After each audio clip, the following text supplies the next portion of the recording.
Well, thank you guys for tuning in. Welcome back to my channel. Andito na naman ang yung nag-iisang Reyna ng Encantadia, si Madam LODS. Syempre, fresh na fresh from the kingdom of Encantadia, of course. Walang bahid dungis, as in super tanggal.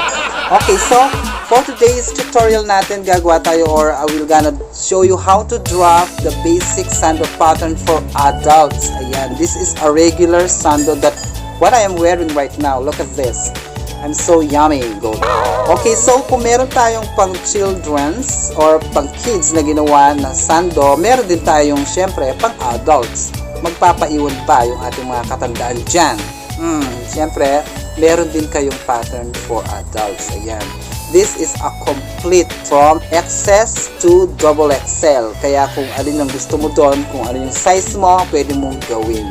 So, nag-prepare ako ng PDF file for you to download as your copy. Kung meron kang printer sa bahay, meron kang computer, you can download the PDF file and you can print the actual guidelines measurement, the size chart from XS to XXL. Kaya pag gumagawa ka na ng pattern, tututukan mo lang yon.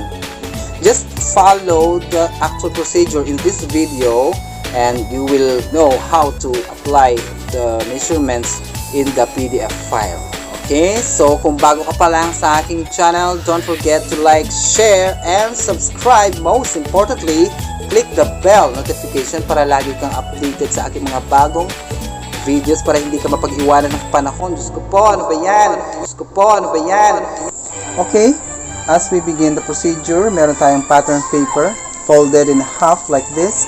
And of course, syempre, as our standard operating procedure, our formula is beginning to draft a vertical line here as a starting point, and it will serve as the shoulder line.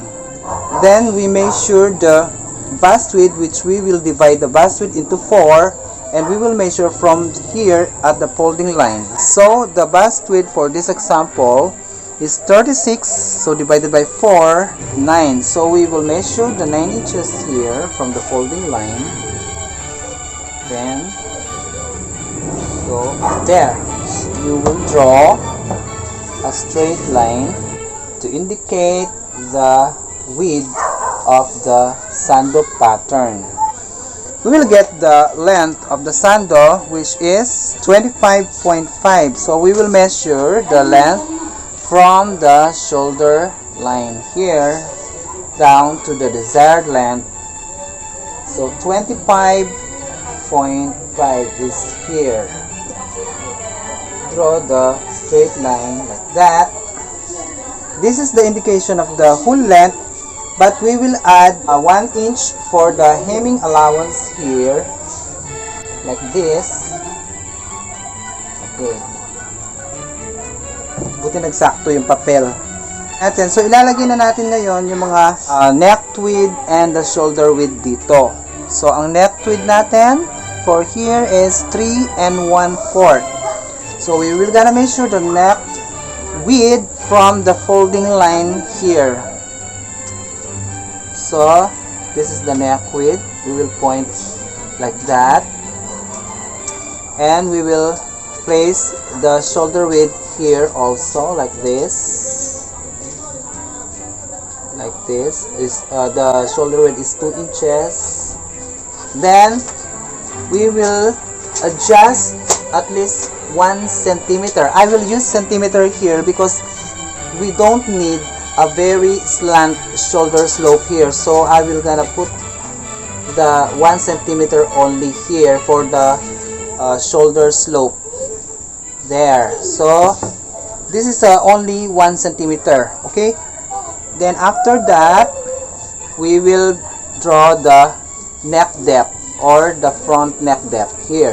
So the neck depth for our small is 5.5.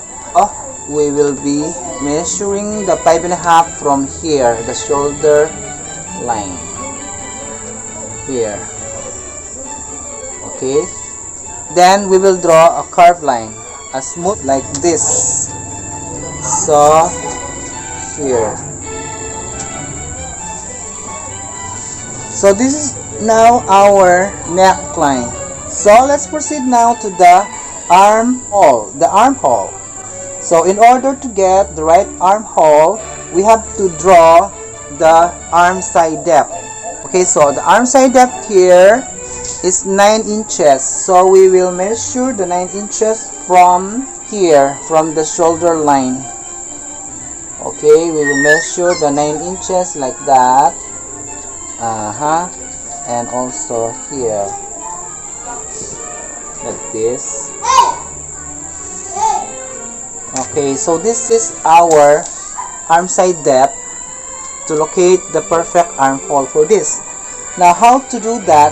By simply, first, we have to draw a straight line from this point of the shoulder. So, let us copy the measurement here. So, we get 5 1/4. So, 5 1/4 here to draw a straight line first. So, draw a straight line first. First, we locate the front width by dividing this distance into 2. Okay? Important role of the front width is to get the right armhole line here. Okay, so we will divide it first. There. And then we will locate the front width here. So the front width for this is already divided into 2, and it is 5 1/4. So eksakto siya dito rin siya magpo-fall sa mismong line na to. Now, we will get the axis, the armpit axis for us to ensure the right angle or the right curved line for the armpit. So the armpit axis, which is 2 inches. So we will measure the 2 inches from this corner, a slant, okay, point the mark, and then you will draw a smooth curved line here, like that, connecting from here to the front width measurement, then to the axis, and then to this point, like this, there. So this is now our pattern for the front pattern. We should have to add a sewing allowance here. So let us add another sewing allowance. It depends on you how much you will give a sewing allowance here. And then we will cut this as usual as it is. Okay, for Sando pattern for adults. So this is now our Sando pattern for adults. This is a small pattern. As you can see, it is a very nice round neck and a very nice round for the armhole.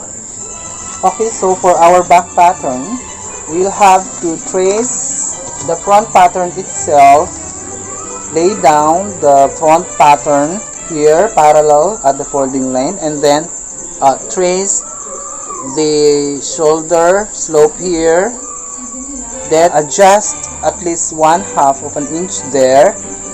We will draw first the neck depth of the back, which is 1 inches or a maximum of 1.5 depending on your choice. Then after that, you trace only this and the side and this bottom. So when you remove, this is actually the back pattern. So you don't have, or you don't need to add a sewing allowance because we already put the sewing allowance over the front pattern. So this is already added here. Now you can cut the pattern as it is. No, we already cut. Then this is already our front and back pattern. This is